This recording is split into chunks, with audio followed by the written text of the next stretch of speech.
آج کا جو اجلاس منعقد ہوا ہے، یقین جانیے یہ میری اور آپ کی خوش نصیبی ہے کہ اللہ پاک نے ایک عظیم کام کی افتتاح کے لیے ہمیں اور آپ کو یہاں پر مزید برآں یہ بڑی خوشی کا موقع ہے کہ ہمارے اپنے درمیان استاذ مکرم جانشین و سجادہ نشین حضرت مولانا ولی رحمانی صاحب کے روحانی فرزند اور ہمارے مقتدی ہمارے رہبر حضرت مولانا یوسف صاحب نور اللہ مرقدہ، حضرت کو بھی جو ہے تو اسی خانوادے سے خلافت کا شرف حاصل تھا، ان کے فرزند آج ہمارے اپنے درمیان موجود ہیں۔ ہم دل سے مبارکباد دیتے ہیں، خیر مقدم کرتے ہیں، استقبال کرتے ہیں کہ باوجود گوناگوں مصروفیتوں کے ہمارے لیے وقت نکالا اور اس سرزمین پر آپ قدم رنجا ہوئے۔ اللہ آپ کی آمد کو باعث خیر و برکت بنائے اور ہر دل کے لیے باعث مسرت بنائے۔ علیہ السلام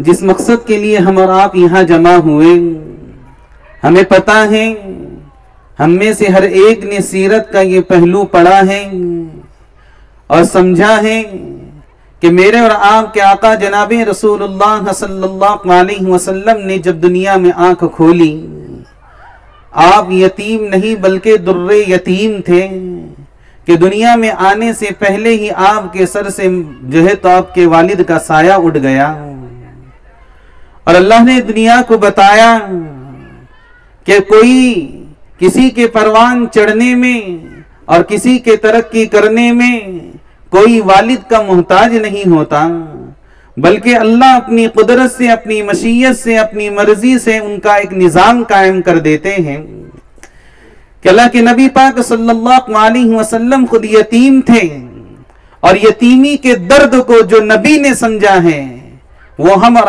آپ نہیں سمجھ سکتے، اور یتیمی کے درد کو ایک یتیم ہی سمجھ سکتا ہے۔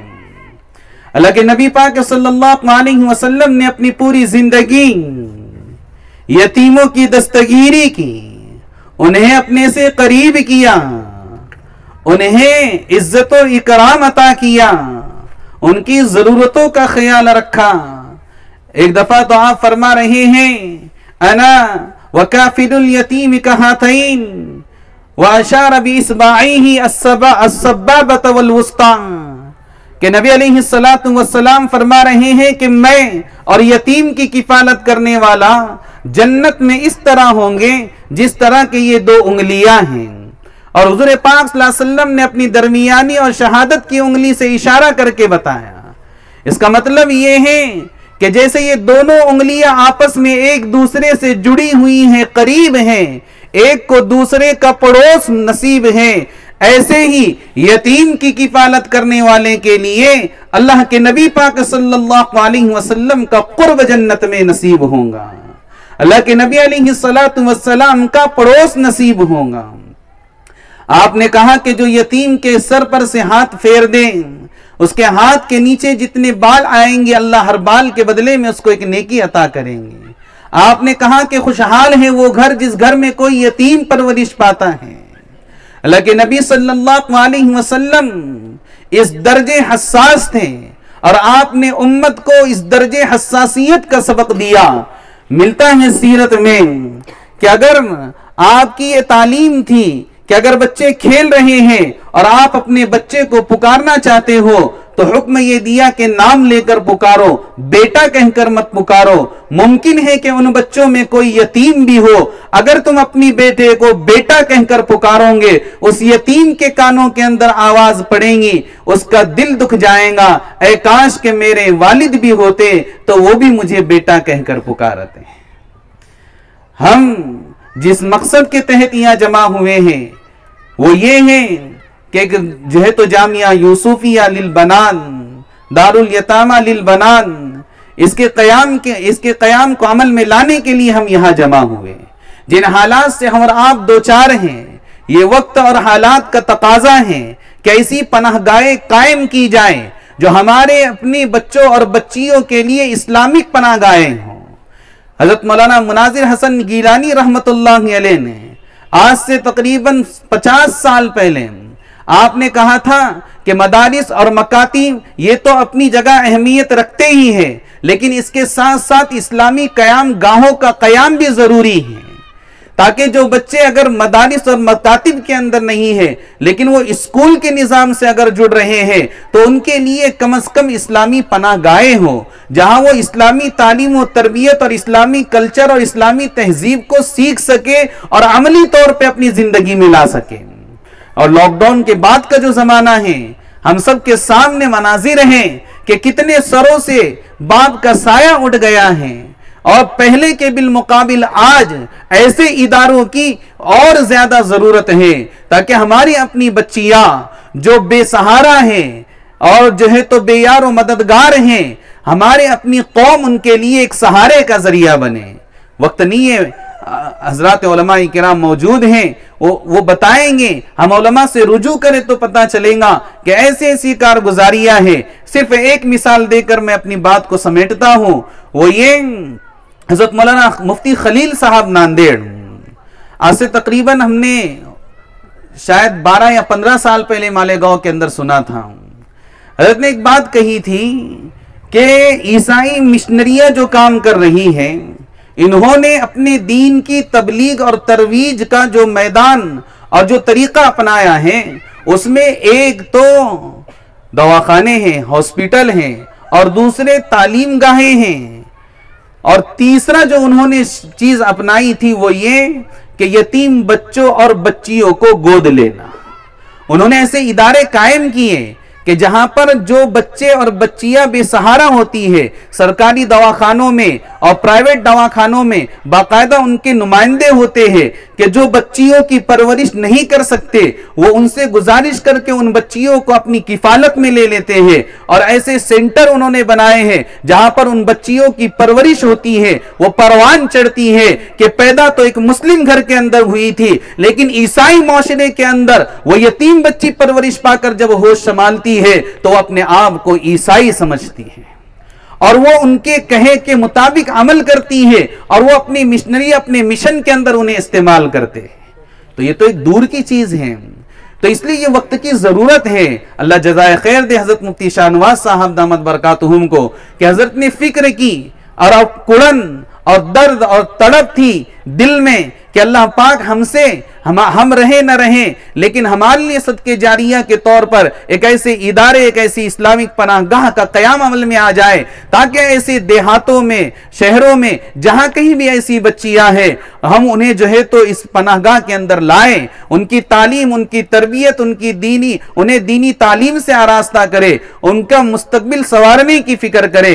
اللہ سے دعا ہے کہ اللہ پاک حضرت کو ہمت عطا فرمائے اور اللہ پاک جو ہے تو اس کام کو بعافیت پائیں، تکمیل تک پہنچائے، نظر بد سے اللہ بچائے اور غیب سے مدد و نصرت فرمائے، اور اللہ پاک اپنے خزانے سے اس کی ہر ضرورت کو پورا فرمائے۔ بہرحال یہ تھوڑے سے مقدمہ جس مقصد کے لیے ہم جمع ہوئے وہ میں نے آپ کے سامنے رکھ دیا۔ اصل بات اب میں زیادہ وقت نہ لیتے ہوئے ہمارے مہمان مکرم اور استاذ محترم حضرت مولانا حسین صاحب دامت برکاتہم العالیہ سے ادب کے ساتھ میں گزارش اور التماس کروں گا کہ حضرت اپنا اظہار خیال فرمائیں۔ بسم اللہ الرحمن الرحیم، احمد اللہ وصلی علی رسول الکریم صلی اللہ علیہ وسلم۔ بھائی بزرگوں، دوستو، اصل بات یہ ہے کہ آج کے اس دور میں، گئے گزرے دور میں، جبکہ ایمان کی حفاظت کرنا مشکل ہے، دوستو بزرگوں، اس زمانے میں ایسے مدرسوں کا قیام اور ایسے چھوٹے چھوٹے اداروں کا قیام یہ بہت ضروری ہے، اور خاص طور پر مولانا مفتی شاہ نواز صاحب نے جو ارادہ کیے ہیں وہ وقت کی ضرورت ہے۔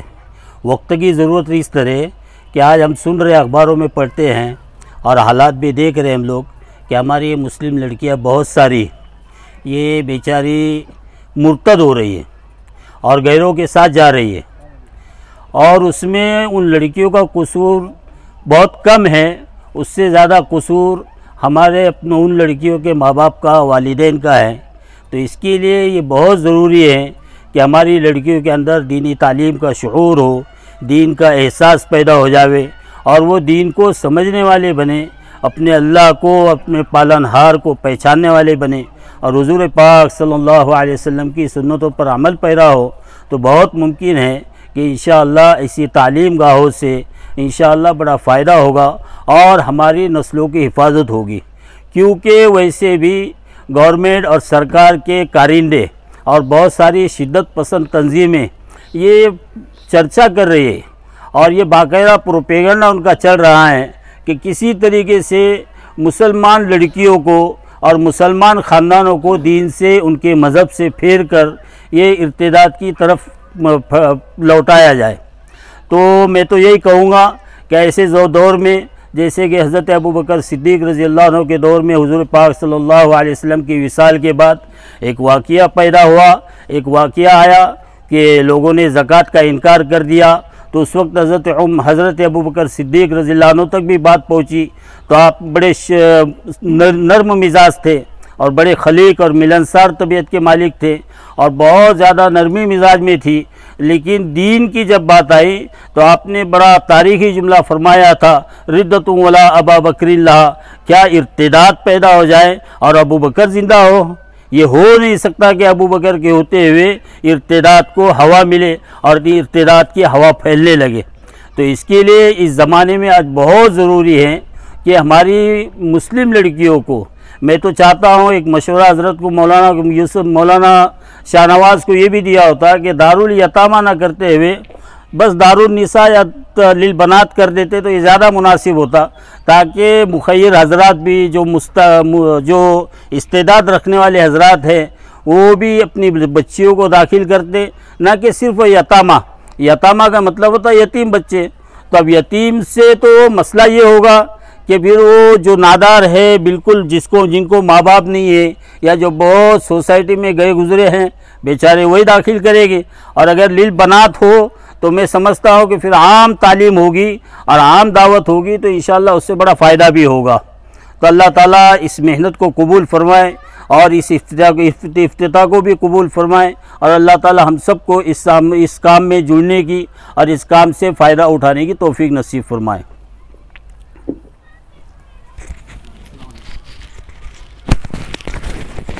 الحمدللہ، حضرت مولانا محمد حسین صاحب ندوی دامت برکاتہ العالیہ میرے استاد ہیں، تو حضرت نے جو مشورہ دیا ہے ہمارا مقصد تو وہی ہے کہ ہم انشاءاللہ، اصل تو مقصد ہمارا جو یتیم بچیاں ہیں وہ ہے، ایسے یتیم جو پڑھ نہیں سکتی ان پر ہم محنت کریں گے، اور مقامی جو بچیاں ہیں ان کے لیے بھی ایک نصاب انشاءاللہ تیار کریں گے۔ آپ حضرات کا ساتھ ہوگا اور آپ حضرات تعاون کریں گے تو الحمدللہ یہ جس جگہ پہ ہم بیٹھے ہیں یہ 2 گنٹھا جگہ، میری بہت پہلے سے ایک نیت تھی کہ میں یہاں مسجد تعمیر کروں، لیکن حالات کو دیکھتے ہوئے بزرگوں کے مشورے سے میں نے یہ قدم اٹھایا ہوں۔ اللہ تعالیٰ سے بھی دعا کرتا ہوں، میں کم ہمت کمزور ہوں، آپ لوگوں کا اگر ساتھ رہے گا تو انشاءاللہ جو بچیاں اسکول اور کالج میں جاتی ہیں ان کے لیے بھی ایک 3 سال کا مومنہ کورس جو کرنے کا ارادہ ہے، آپ حضرات کے مشورے پہ میں عمل کروں گا۔ حضرت مولانا محمد حسین صاحب ندوی جنہوں نے رائے دی ہے میرے استاد ہیں، اور میں بالکل اس پر بھی عمل کروں گا انشاءاللہ، اور وہ میرا مقصد ہے ہی انشاءاللہ، اس کے لیے بھی آپ حضرات کا تعاون رہے گا تو وہ بھی کروں گا۔ الحمدللہ مکاتب بہت اچھے انداز میں بہت سارے علماء جو شہر سنگم نیر میں چلا رہے ہیں، لیکن پھر بھی وہ ناکافی ہیں ہماری بچیوں کے لیے، ہمارے بچوں کے لیے، اور اس میں فکر کی ضرورت ہے، یہ کافی نہیں ہے۔ ہمارے بچے قرآن پڑھ لیتے ہیں اور ہم سمجھتے ہیں کہ پوری تعلیم آ گئی، نہیں، بہت ضروری ہے ان کی ایمانیات، عقائد اور اخلاق، اس پر زور دیا جائے۔ اب میں زیادہ وقت نہ لیتے ہوئے ایک بچے کو نعت پاک پڑھنے کے لیے پیش کرتا ہوں، اور اس کے بعد مولانا یحییٰ صاحب کی بات ہوگی، اور حضرت مولانا جنید الرحمن صاحب جن کے لیے ہم سننے کے لیے تھے اور جو ہمارے خصوصی مہمان تھے اب بہت قریب آ چکے ہیں انشاءاللہ۔ تھوڑی گاڑی میں خرابی ہونے کی وجہ سے اللہ کی طرف سے ہے، اللہ تعالیٰ ان کے سفر کو آسان کرے، بہت دور سے آ رہے ہیں، تو آپ حضرات سے بھی میں معذرت خواہ ہوں کہ جو وقت ہم نے دیا تھا اس پر نہیں کر سکے، تھوڑا تاخیر ہوئے، اس کے لیے معافی چاہتے ہیں۔ الحمدللہ اب حضرت مولانا بہت قریب آ چکے ہیں. اب ہم مغرب کی نماز بھی انشاءاللہ یہی انتظام ہوگا، اس کے بعد سنگ بنیاد ہوگا، دعا ہوگی اور پروگرام کا اختتام ہوگا. حضرت مولانا محمد یحییٰ صاحب سے ادباً عرض کرتا ہوں کہ اپنے خیالات کا اظہار فرمائیں. السلام علیکم ورحمۃ اللہ وبرکاتہ. بسم اللہ الرحمن الرحیم وبہ نستعین والصلاة والسلام علی سید الانبیاء والمرسلین وعلى آلہ وصحبہ اجمعین. اما بعد فاعوذ باللہ من الشیطان الرجیم. بسم اللہ الرحمن الرحیم. وَإِذْ يَرْفَعُ إِبْرَاهِيمُ الْقَوَاعِدَ مِنَ الْبَيْتِ وَإِسْمَاعِيلُ رَبَّنَا تَقَبَّلْ مِنَّا إِنَّكَ أَنْتَ السَّمِيعُ الْعَلِيمُ. صدق اللہ العظیم. معزز و معقر حضرات علماء، ملت کے غیور نوجوانوں، بزرگوں اور ساتھیوں، وقت بہت تنگ ہے کہ آپ حضرات کے سامنے کچھ تفصیلی بات کی جائے، لیکن میں کچھ ہی دیر میں آپ حضرات کے سامنے مدارس کی اہمیت، اس کی فضیلت، اس کی برتری، اس کی بلندی اور اس کی ضرورت کے اوپر کچھ باتیں پیش کر کے بہت جلد رخصت ہو جاؤں گا. صحبت یار زندہ باشد، پھر کبھی زندگی رہی تو اس عنوان سے بات کی جائیں گی. مدارس ہم سبوں کے لیے ریڑھ کی ہڈی کی حیثیت رکھتے ہیں، چاہے وہ مدارس طلباء کے ہوں، چاہے وہ مدارس طالبات کے ہو. طلباء کے مدارس تو ہمارے اس ملک بھارت میں بہت کثیر تعداد میں ہے اور وہ بڑی جہد مسلسل کے ساتھ اس کی خدمت انجام دے رہے ہیں اور اس کے فوائد روز روشن کی طرح آیا ہے. لیکن طالبات کے جو مدارس ہیں وہ بہت کم ہے، انگلیوں پر گننے کی مانند ہے. لیکن یاد رکھیے، اگر ہم نے اس کی طرف توجہ مبذول فرمائی تو جو خامیاں، جو نقائص، جو عیوب اور جو کمیاں ہمارے سماج اور سوسائٹی میں ہیں، انشاءاللہ وہ چیزیں ختم ہو جائیں گی. اور انہی کمیوں اور انہی نقائص کے سد باب کے لیے آج جامعہ یوسفیہ للبنات کا سنگ بنیاد رکھا گیا ہے. یقیناً یہ قدم بہت مستحسن قدم ہے اور یہ قدم یقین مانیے، یہ قدم جو بڑھا ہے یہ مکہ اور مدینی کی راہوں کی طرف بڑھا ہے. اگر یہ قدم رک گیا تو قدم کی عظمت مجروح ہو جائیں گی. اس لیے میرا احساس یہ ہے کہ بچیوں کے اس ادارے کی جو بنیاد آج رکھی جا رہی ہے یہ بہت مستحسن ہے. جناب رسول اللہ صلی اللہ علیہ وسلم نے اپنے عہد میمون میں اس کی طرف توجہ مبذول فرمائی اور آپ نے ایک نظام تعلیم بنایا اور عورتوں کی تعلیم کی طرف توجہ مرکوز فرمائی اور باقاعدہ ان کے لیے ایک نظام طے فرمایا. جناب رسول اللہ صلی اللہ علیہ وسلم کی خدمت اقدس میں حضرت اسماء بنت یزید سے تشریف لائی اور انہوں نے کہا کہ یا رسول اللہ، مردوں کی صورتحال یہ ہے وہ مسجد میں آ کر کے نماز پڑھتے ہیں، آپ کی واعظ و نصیحت اور پند کو سماعت فرماتے ہیں، آپ کی باتوں کو وہ سنتے ہیں، ذکر و اذکار کرتے ہیں، تسبیح و تحلیل کرتے ہیں، قرآن مجید کی تلاوت کرتے ہیں، آپ کی زبان مبارک سے نکلنے والے کلمات کو وہ سنتے ہیں. اور اس کے علاوہ ہمارا حال یہ ہے کہ ہم اپنی گھروں میں بیٹھے رہتی ہیں اور ہم گھر میں بیٹھ کر کے جو کام انجام دیتی صرف وہی ہوتی ہیں، ہم آپ کے فرمودات کو نہیں سن پاتی. تو ایک آپ ایسا نظام ترتیب فرمائیے کہ جس کی وجہ سے ہم بھی آپ کے کلمات کو سن سکے اور آپ کی باتوں کو ہم سن سکے. تو اللہ کے نبی صلی اللہ علیہ وسلم کی خدمت اقدس میں جب حضرت اسماء بنت یزید رضی اللہ عنہا نے عورتوں کی نمائندگی کرتے ہوئے آپ کی خدمت میں یہ بات پیش کی تو نبی علیہ السلام نے ہفتے میں ایک دن متعین فرمایا اور عورتوں کی تعلیم اور تربیت کے لیے اور ان کے دینی فرائض کی تکمیل کے لیے آپ نے ہفتے میں ایک دن طے فرمایا. جناب رسول اللہ صلی اللہ علیہ وسلم بنفس نفیس کو تشریف لاتے اور اس مجلس میں آنے کے بعد آپ بیان فرماتے تو یہاں سے پڑھنے والی عورتیں اتنی مضبوط اور مستحکم تعلیم حاصل کر کے باہر چلی کہ اللہ کے فضل سے وہ باکمال بنی. وہ علم تفسیر میں بھی، علم حدیث میں بھی، علم فقہ میں بھی، علم تجوید میں بھی، علم معانی میں بھی، علم بدیع میں بھی، علم بیان میں بھی اور دوسرے علوم و فنون میں وہ سبقت لے گئی. اور اللہ کے فضل سے اپنے زمانے میں انہوں نے ایک بہت بڑا کارنامہ انجام دیا. اسی کی مثال قرآن مجید میں بیان کی گئی ہے، جو میں نے آپ حضرات کے سامنے عورتوں کے تعلیم کے متعلق بیان کیا کہ اللہ کے نبی صلی اللہ علیہ وسلم نے ان عورتوں کے لیے باقاعدہ نظام طے کیا اور اس کے لیے آپ جایا کرتے تھے. حضرت عائشہ صدیقہ رضی اللہ عنہا اپنے زمانے کی مفتیہ بھی تھی، فقیہہ بھی تھی، فقیہ الامت کے لقب سے انہیں نوازا بھی گیا تھا. آپ نے اللہ کے نبی صلی اللہ علیہ وسلم سے علم دین کو سیکھا اور عورتوں میں اس کو عام کیا.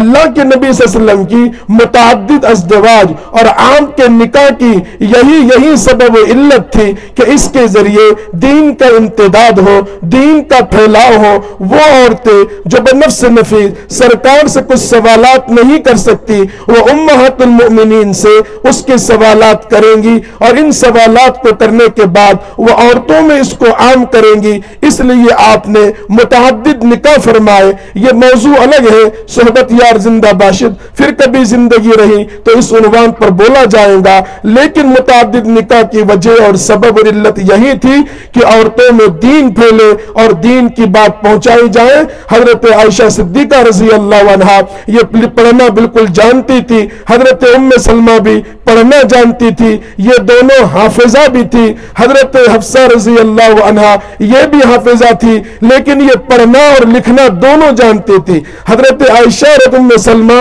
یہ صرف پڑھنا جانتی تھی، لکھنا انہیں نہیں آتا تھا. جناب رسول اللہ صلی اللہ علیہ وسلم نے اس وقت جو ایک حضرت شفا بنت ادویہ تھی جو اچھا لکھنا جانتی تھی، اللہ کے نبی نے انہیں بلایا اور بلا کر کے آپ نے فرمایا کہ حضرت حفصہ کو پڑھنا تو وہ جانتی ہے لیکن انہیں لکھنا بھی سکھایا جائے. تو انہیں لکھنے کی بھی ترغیب دی.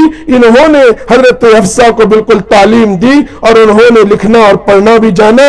حضرت عائشہ صدیقہ رضی اللہ عنہ کے بارے میں امام زہری رحمۃ اللہ علیہ فرماتے ہیں کہ اس وقت مدینہ منورہ میں سب سے بڑی عالمہ، زاہدہ، عابدہ، فقیہہ اور مفتیہ حضرت عائشہ صدیقہ رضی اللہ عنہ تھی.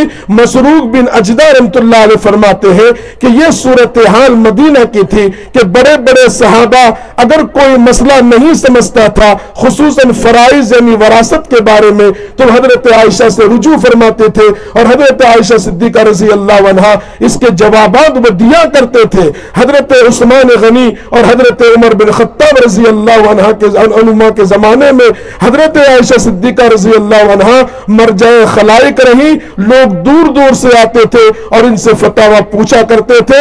یہاں پر پوچھا کرتے تھے. حضرت خدیجہ رضی اللہ عنہا نے اپنی ایک خادمہ بھی رکھی تھی جو دور سے لوگ آتے تھے ان کے خطوط کو وہ لیتی تھی. حضرت عائشہ اس کو پڑھا کرتی تھی اور اس کے بعد اس کے جوابات بھی دیا کرتی تھی.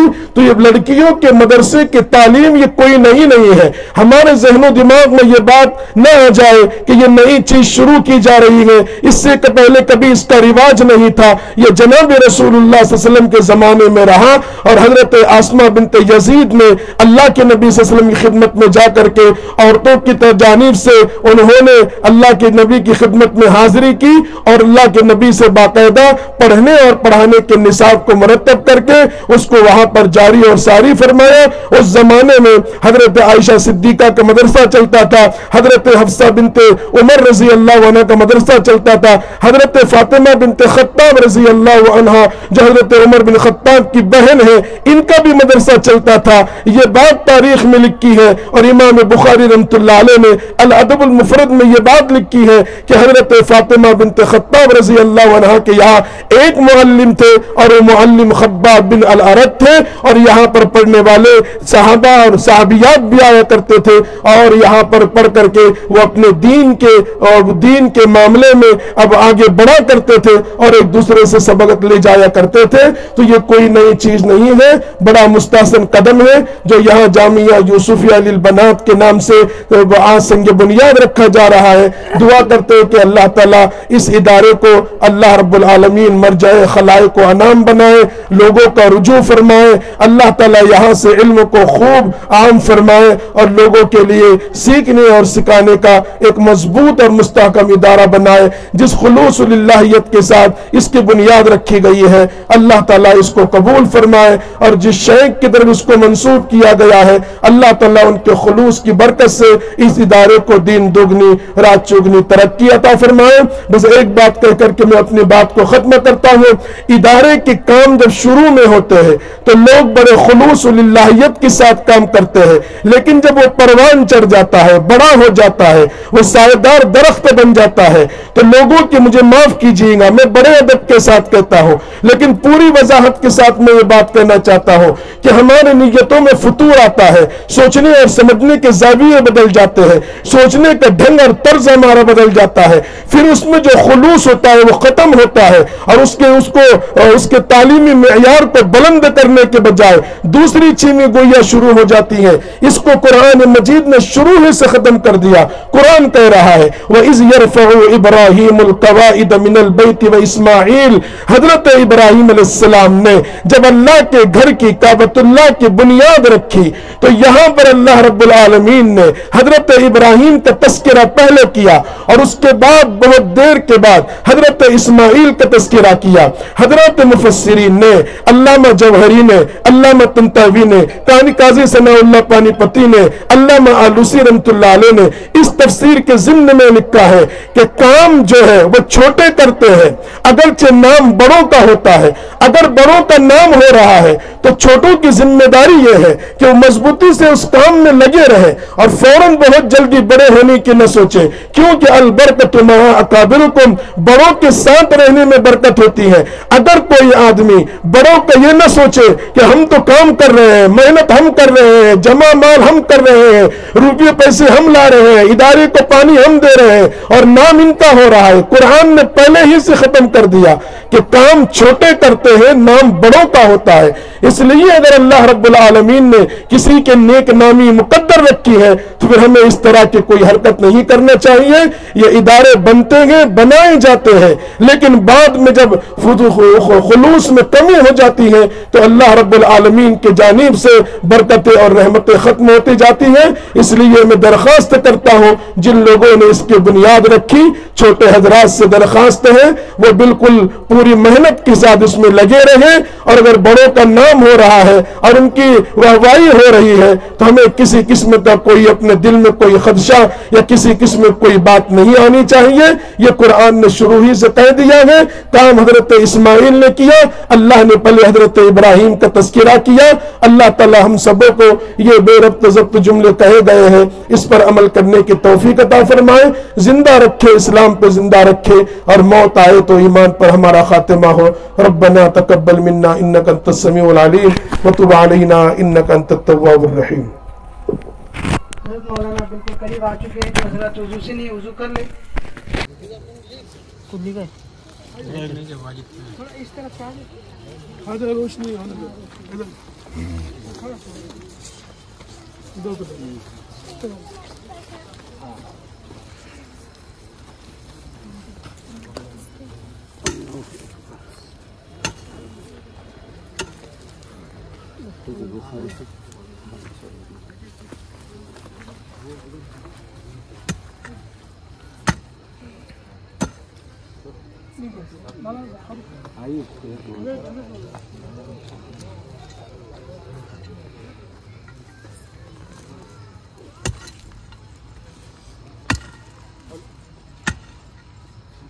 القدیر حافظ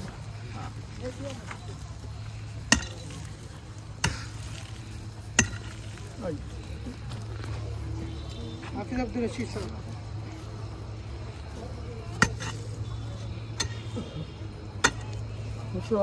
مولانا اشفاق صاحب قاسم.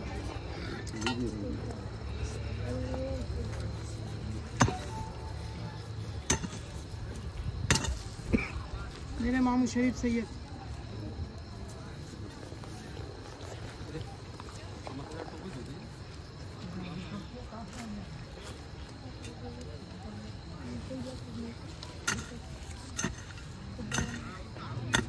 حافظ آصف صاحب.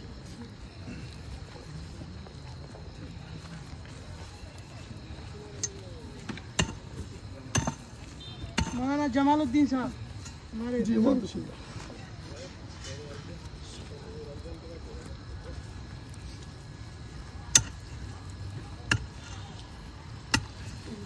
مولانا فاروق صاحب امام انعام مسجد ہمارے امام صاحب. اور کون کافی بچے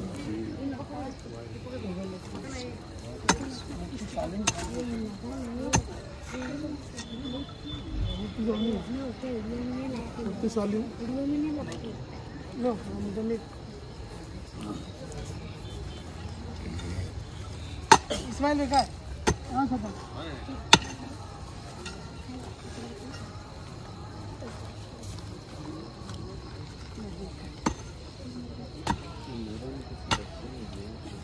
کس کا یہ رومان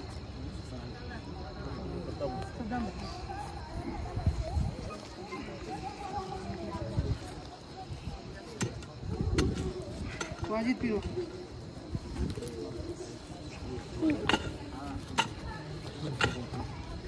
حاجی منصور صاحب.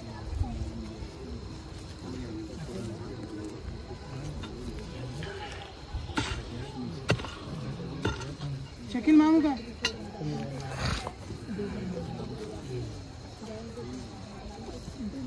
تو سپاہی تھا.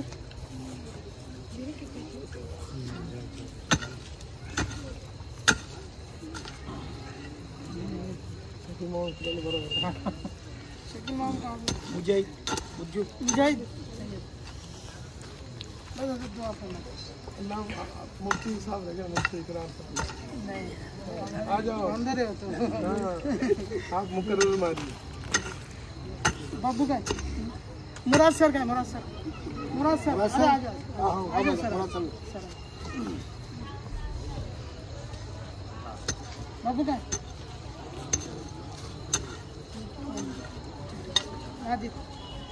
دعا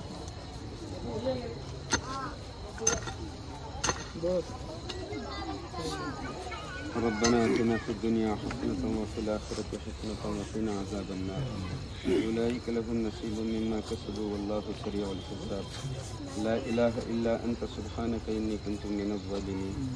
اللهم حاسبنا حسابا يسيرا. اللهم صل على سيدنا محمد وعترته بعدد كل معلوم لك. اللہ بے شک ہم سب گناہگار ہیں. اپنے فضل سے ہم سب کے گناہوں کو معاف فرمائے. اللہ ہم سب کو ایک اور نیک بنائے. اللہ ہماری صفوں میں اتحاد پیدا فرمائے. اللہ یہاں پر جامعہ یوسفیہ للبنات کی بنیاد رکھی گئی ہے. اللہ ہمارے علاقے کے معروف عالم دین جو آپ کے جوار رحمت میں پہنچ چکے ہیں ان کے عظیم نام پر اس ادارے کی بنیاد ہے. اللہ آپ اس ادارے کے فیض کو صبح قیامت تک عام و تام فرمائیں. اللہ جس طرح آپ نے یوسف علیہ السلام کو عزتیں وجاہتیں افتخار عطا کیا تھا قید و صعوبتوں کے بعد، اللہ آپ اسی طریقے سے اس ادارے کی مصیبت کی گھڑیوں میں آپ اس کے کفیل بن جائیے. آپ اس کے وکیل بن جائیے. آپ اس کے ناصر بن جائیے. اللہ جن معاونین نے دام درہم قدم سخن تعاون کیا ہے اللہ سب کو بے انتہا اجر جزیل عطا فرمائیے. اللہ بندہ آپ کی ذات پر اعتماد کر کے کام شروع کرتا ہے. اللہ چلتے چلتے کارواں پیچھے آ جاتا ہے. اللہ مصیبت کے گھڑیوں میں آپ ہماری دست غیب سے نصرت فرمائیں. اللہ اس ادارے کو بے انتہا قبول و منظور فرمائیں. یہاں پڑھنے والی طالبات و عالمات کو اللہ علم کے میدان میں دن دوگنی رات چوگنی ترقیات سے نوازی اللہ، جو مانگا ہے وہ بھی عطا فرمائی، جو مانگنے سے رہ گیا سید ابرار احمد مختار محمد عربی صلی اللہ علیہ وسلم کے صدقے طفیل میں عطا فرمائی۔ سبحان ربک رب العزت عما یصفون وسلام علی المرسلین والحمد للہ رب العالمین۔